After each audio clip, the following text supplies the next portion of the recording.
success in this racket is this little baby right here. It's called cocaine. Right. It will keep you sharp between the ears. It'll also help your fingers dial faster. And guess what? That's good for me. Yes, sir. Revolutions. You follow? Revolutions. Keep the clients on the Ferris wheel. And it goes. The park is open 24/7, 365. Every decade, every goddamn century. That's it. Name of the game. How kitty. Thank you.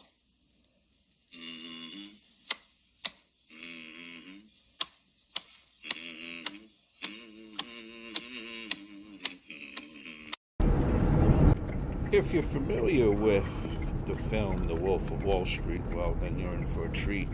We're going to go to the actual location of The Wolf of Wall Street, where it all kind of took place. Both locations, actually. A little backstory about The Wolf of Wall Street. It's based on Jordan Belfort.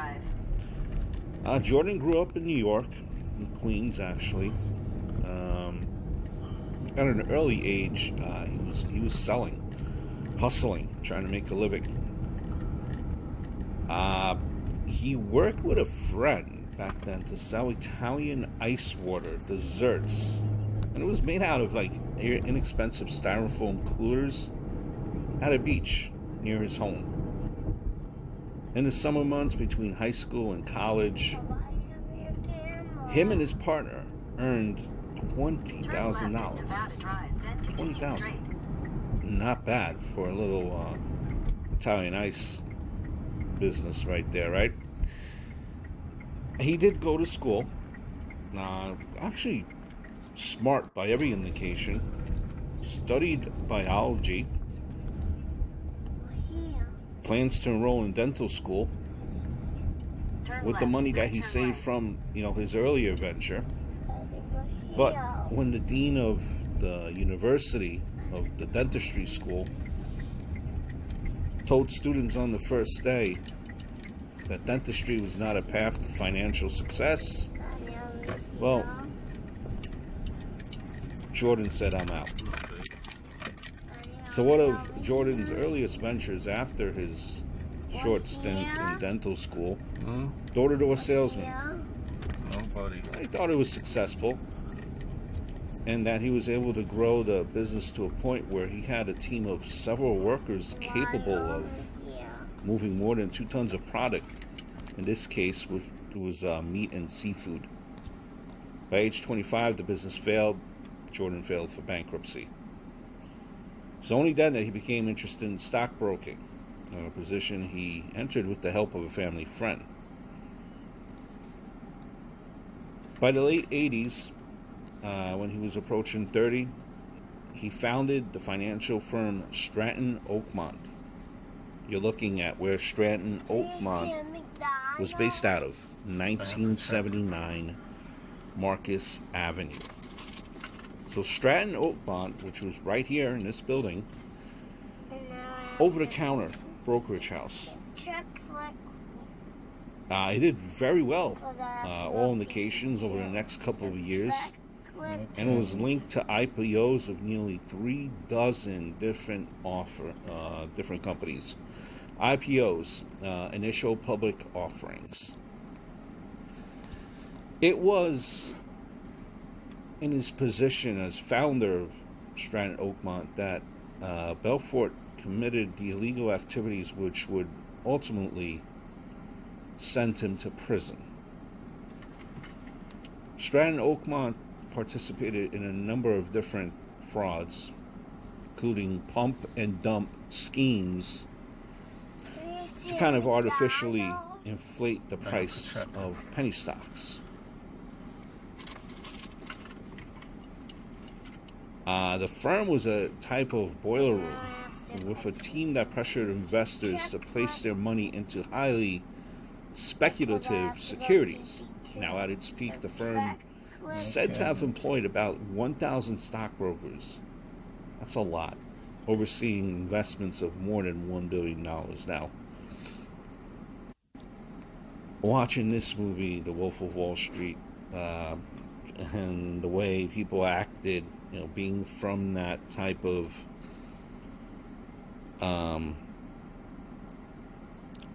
job or related to that, relate very well to it. See the way people act, and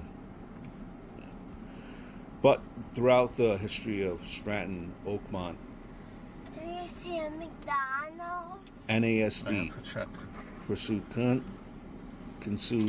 they pursued constant legal actions against the firm. In '96, the firm was shut down. In '99, Belfort and his associate Danny Porsche were indicted for money laundering and securities fraud. So, Belfort pleaded guilty to fraud for the pump and dump schemes, which speculation says may have cost investors as much as $200 million. Came over on a fucking Mayflower or an inner tube from Haiti. This right here is the land of opportunity. Stratton Oakmont is America. All of you know Kimmy Beltzer, right? Yes, we do. Fuck you. Come on, Kimmy. What you probably didn't know is Kimmy was one of the first brokers here, one of Stratton's original 20. Now, most of you met Kimmy, the beautiful, sophisticated woman that she is today. A woman that wears $3,000 Armani suits. Drives a brand new Mercedes-Benz. A woman who spends her winters in the Bahamas and her summers in the Hamptons.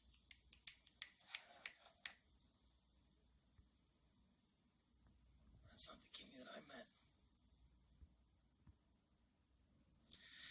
The Kimmy that I met didn't have two nickels to rub together. She was a single mom on the balls of her ass with an 8-year-old son. Okay, she was 3 months behind on her rent. And when she came to me and asked me for a job, she asked for a $5,000 advance just so she could pay her son due, Kimmy. Go on, tell him. You wrote me a check for $25,000. That's right.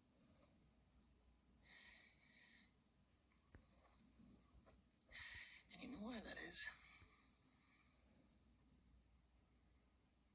It's because I believed in you. So for a time here, Jordan, man, was cash, living that lavish lifestyle.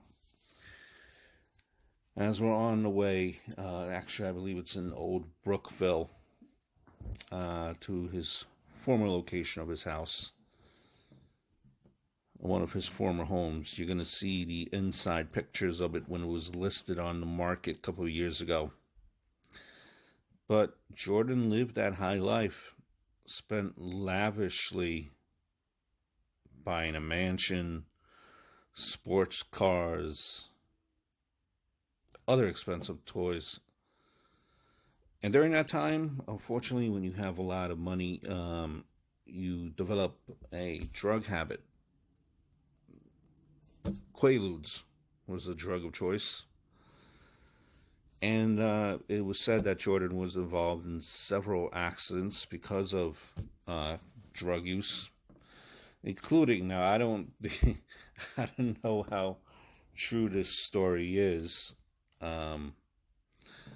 crashing his helicopter into his own yard. That's right, crashing his helicopter into his own yard and sinking his yacht, which at one point apparently belonged to Coco Chanel, while under the influence.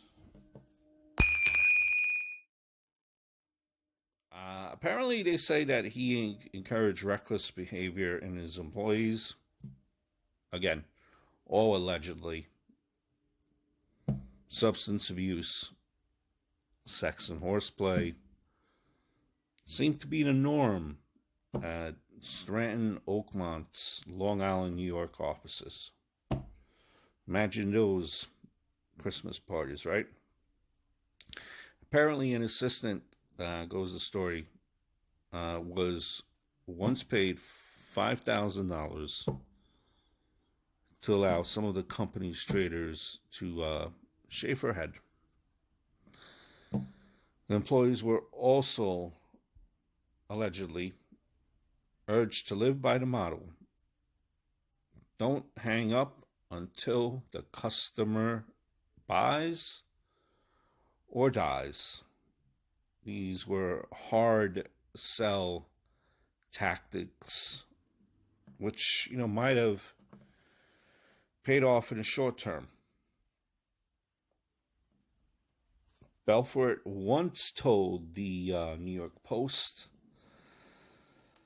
that it's easier to get rich quick when you don't follow the rules.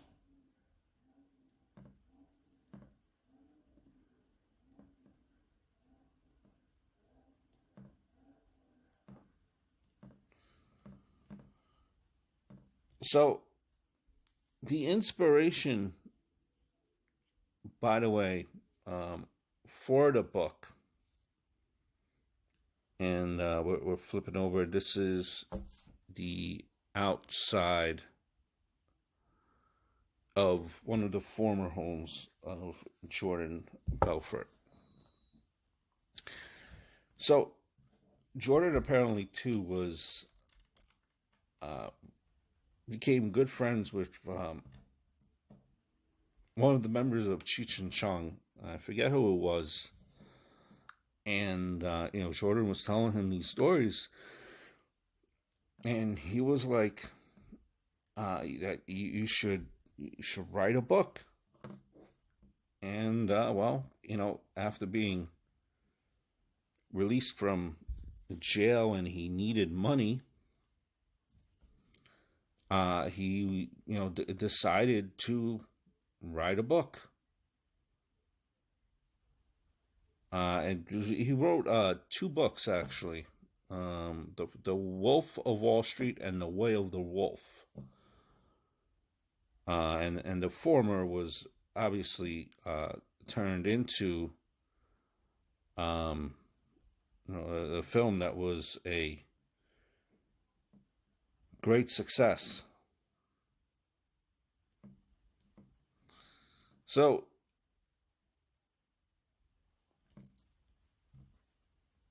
after his release from prison, to just to kind of tie this all in, part of the restitution agreement, Belfort was required to pay 50% of his income to his defrauded former investors through 2009. 2013, allegedly, it's alleged that Belfort had not paid the appropriate amount of his income in the previous years. Ultimately, he reached a separate deal with the federal authorities to complete the restitution programs. And now, besides selling his story to become a movie, which has helped him immensely, he's also a motivational speaker. Oh, as we lose our camera here. But one last look at the former home, Jordan Belfort. And these are actual pictures of the inside of that property. Living a lavish lifestyle once upon a time. The Wolf of Wall Street.